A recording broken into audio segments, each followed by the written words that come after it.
So, a bunch of new teasers and trailers and whatnot have come out from New York Comic Con, and yeah, I'm going to talk about them, especially the Picard trailer. I have a lot of feels about the Picard trailer. We're going to talk about Discovery, and I'm so excited that there's a Lost in Space teaser. You have no idea. No idea at all. So, let's talk about that on today's Project Shadow. Can you hear me? I have something to say.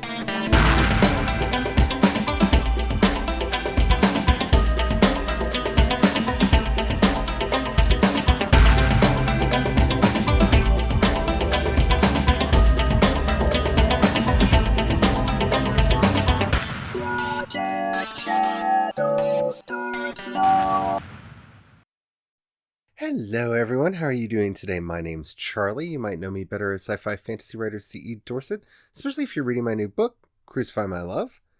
And I just don't want to blather a lot at the beginning because I do think that there's going to be a lot to talk about in here. Now, do bear in mind, this is not going to be a trailer breakdown. I am not going to be going through these scene by scene, second by second, frame by frame, to break down everything that's going on in these trailers, because I know a lot of people are already going to be doing that, and this is an audio podcast, which means y'all can't see what's on the trailer if I do that. So it wouldn't make sense at all. So that is not what I'm going to be doing today. That is not. But I do want to talk about what has transpired and some thoughts that I have and some feels. I have a lot of feels about these trailers. So before we get into any of this, if you haven't already, please do take a moment to rate this podcast in whatever app you're listening to me on. It really does help out a lot. It tells the algorithm to share the podcast with more people. The more people that listen, the bigger the community. The bigger the community, the better the chance we actually get to communicate in real life. And after all, that's why I do this in the first place. Thank you all so much who have already done that, and let's just get on with the show. Okay, so first of all, we finally have a trailer, a proper trailer for Star Trek Picard. For Star Trek Picard. You know that show we all wanted to happen and begged for, and the great and wonderful minds. Yeah, no, we didn't ask for this, did we? None of us asked for this. But we're getting it anyway. So, yeah. I am of so many mixed minds on this. I will put a link to all of these, the YouTube videos for all of these trailers in the show notes. So if you haven't seen them already, you can pause, watch them, and then listen if you want. That way you know what I'm talking about. Because I'm just going to make reference to things that happen in them. Because, things happen in them. First of all, I have to say, whoever decided to put that wig on Brent Spiner's head needs to be hit with a stick. Okay, I get it. He's playing Data again, and it's awesome to see him playing Data again. And yeah, I don't know. Maybe they're trying to go off the argument that that's the original wig that they had for Brent Spiner. But the problem with that is Brent Spiner is a human and not an android, so the shape of his face has changed over time, and it looks weird on his head. It just doesn't look right.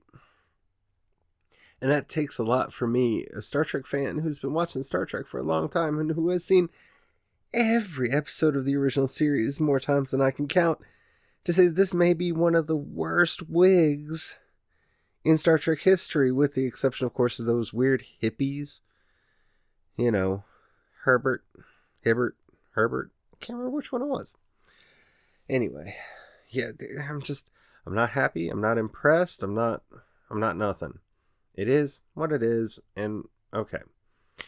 So, Ghost Data is painting Ghost Woman, and Picard doesn't know how to finish it. Okay, I guess that's our mystery box that they're setting up for us, because, of course, there have to be mystery boxes, because Alex Kurtzman spent way too much time with J.J. Abrams, or something like that. The opening of this, the only thing that made me laugh is when we find out that Jean-Luc named his dog Picard. Picard's dog. I can't talk. Picard's dog is named Number 1. And that's kind of awesome. That made me laugh. That was cute. Got it. He's always had a number one in his life. He'll always have a number one in his life. He gets himself a dog, and he names him number one. And I cannot think of a better analogy for Riker than a cute little puppy dog that follows you around and does what you say, and every now and then makes a mess on the carpet. That's definitely a good way to think about Riker. Yes. And then we have the mysterious stranger show up, and I'm not going to get too much into that. And she needs help because people are trying to hurt her. And Picard goes to San Francisco and has a little tiff with people at Starfleet Command and gets on a ship and da-da-da-da-da. And there are Romulans, and one of them looks like Legolas and has a sword because Star Wars is awesome. We'll get to that. And okay, let's just get to the point. The most exciting, the best part of the teaser was seeing Jerry Ryan playing 7 of 9 again, taking names and kicking butt. I don't know why that excited me so much. I mean, I like Voyager, but, this is no offense to her or anything, or to the character, but 7 of 9 probably wouldn't make my top 10 list of favorite Star Trek characters, and Voyager is far from my favorite Star Trek series, but I don't know. There was something about that just thrilled me more than seeing Picard, more than seeing Deanna Troi, more than seeing Riker, more than finding out that they have a daughter, more than any of that. The thing that excited me most was seeing 7 of 9. And the thing that confused me the most was Romulan Legolas, who we are told is a Romulan. And I'm okay with that because we know very little about Romulan culture. We really only have the unification episodes to give us any hint at Romulan culture. And they don't really, because they're about Romulans who are wanting to adopt Vulcan culture. So, okay. But, it looks like every rumor is true. Except for maybe the John Delancey Q one, but who knows. They like bringing Q in, and I would love to see John Delancey come back and play Q, though I think they're going to be hard-pressed to have him do a better job than he did when he came back to play Q as Discord on My Little Pony, Friendship is Magic, but maybe that's just me. Yeah, it looks good. It looks fine. They really pulled all the nostalgia strings. I mean, it was nice seeing Brent Spiner back, but, that wig. The ship designs were okay, but they didn't blow me away. I wasn't all that excited about them, which is sad because I usually really get into Star Trek designs, and maybe when I see them more and longer and have a chance to actually live with them, I'll be more excited, but I'm not. I don't like that they didn't set up the mystery, because apparently there's a mystery, because, yeah. And I wish they had taken more time to set that up, because that's really what you have to sell me on to convince me that I need to continue giving you money to watch a series that's behind a paywall.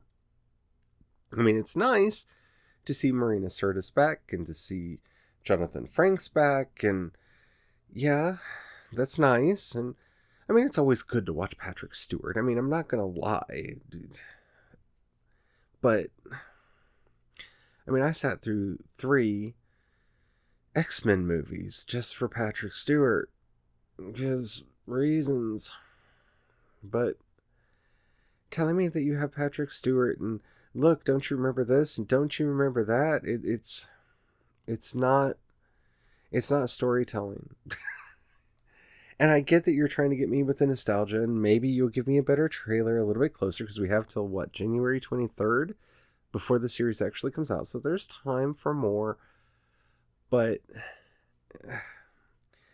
you're probably going to get my money because it's a Star Trek series, and I have a problem. I have a severe addiction to Star Trek, and I just can't break it. But I don't think this trailer, other than the Jerry Ryan thing, like, I almost want this to be Star Trek 7 of 9 more than I want it to be Star Trek Picard. Because there were so many plot threads left open with the Borg when Voyager ended, and I'm really curious where they're going to go with all that. And that actually, in the weirdest way, excites me most about the trailer. And for all I know, that's one episode. And that's I think where this trailer failed me. And I think the New York Comic Con information that's come out has failed me. You know, how many episodes are we going to get? How many episodes is 7 of 9 going to be on? How many episodes is Jonathan Frakes and Marina Sirtis going to be on? How many times are we going to see Ghost Data? Because Data's dead and they haven't rebuilt Before yet, even though Before has all of Data's memories, because they searched for Spock that so they could kill Data and bring him back if they needed to. So, you know, at some point, somebody's going to rebuild Data, and they're going to recast him, and that's why we're getting Ghost Data, so that when they give us the new Data with the new face, because that's what's going to happen, mark my words. Yeah, I don't know. There's a love triangle, because of course there's a love triangle, because what's writing without a love triangle? Okay, January 23rd, I'll watch it if I have to, and it's Star Trek, which means I have to. But I would love to know what you all think.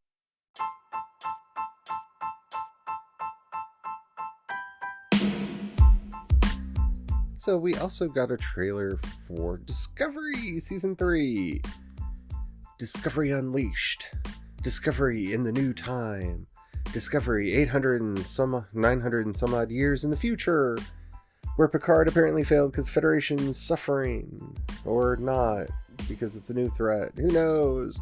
And maybe it'll have something to do with that weird Calypso short trek thing. But maybe not, because Alex Kurtzman's going to be coy about it. Because, yeah, that means it's probably going to have something to do with that, even though I really feel like Calypso's already been dealt with. Because Calypso was kind of dealing with the critter from the last season, I think. Like, the way I watch it. But, okay. Get on with your bad self. So the Federation has a new seal. Yay. I'm okay with updated branding. It's 900 years in the future, so that's what? 700 years after the next gen? So, okay. Federation has a new symbol. They have a president who's been waiting on Michael Burnham because, as we all know, she is the chosen one. And don't get me wrong, I'm not one of those people that just doesn't like Michael Burnham. I just think that they're putting way too much emphasis on one character, and they need to let the show be Star Trek and really branch out and become an ensemble cast. And having the freaking president of the Federation be like, I have been waiting for you. You, Michael Burnham, are my last hope. I get it. You guys like Star Wars. You wish you were working on Star Wars, and you don't have Star Wars. You only have Star Trek. And that breaks your heart. But I love Star Trek, and I want my Star Trek to be Star Trek. But okay, fine. So they're in the future, and we get a monologue from Saru, and there are Andorians doing things, and the phasers are weird, round, and look like the weapons from, was it Logan's Run? I think it was Logan's Run that had weapons like that. And maybe that's a homage. Maybe that's what's going to be happening in this series, because reasons. Gotta have reasons, don't we? And look, I'm not as down on Star Trek Discovery as a lot of people. I enjoyed a lot of Season 1, with two glaring problems that I found with Season 1. I actually enjoyed Season 2. I think Season 2 was pretty good. The last episode offended me, because it's Star Trek Discovery, and if it isn't upsetting at least once towards the end of a season, then it's not being Star Trek Discovery. And, okay, fine, they're in the future, nobody cares about them anymore. So, because nobody's allowed to talk about them anymore. Fine, okay, whatever. But, again, they didn't really give anything to be excited about, because they just stubbornly dug their heels in. The problem that I have with the show, and I'm somebody who kind of likes it. I like a lot of the new characters. I want more about them, and I'm kind of down with some of the stories they've been telling, but for goodness sakes, doubling down on the idea that Michael Burnham is the chosen one is not going to win anyone over. And I get it. Maybe they don't want to win over people. Maybe they've just written off the people that don't like Discovery because of Burnham. And that's probably not a stupid thing to do, because a lot of those people, not all of them, but a lot of those people are the kind of people that just don't like strong female characters on principle. So they'll never come over and like Discovery because of that. They've been mad ever since Janeway. Or they'll tell you that how much they secretly love Janeway, but Michael Burnham's a step too far. Because everybody's Mary Sue. And yeah, she's a Mary Sue. She has problems. Michael Burnham has problems. The universe revolves around her a bit too much. But they seem to be doubling down on that. So, I mean, it will be what it will be. I want to get excited. I want to love Star Trek again, but you don't make it easy. So far, at least, I have not seen a trailer for Lower Decks, though I kind of expected one. Just some kind of a teaser, because, you know, Rick and Morty does Star Trek is not a good sale for me.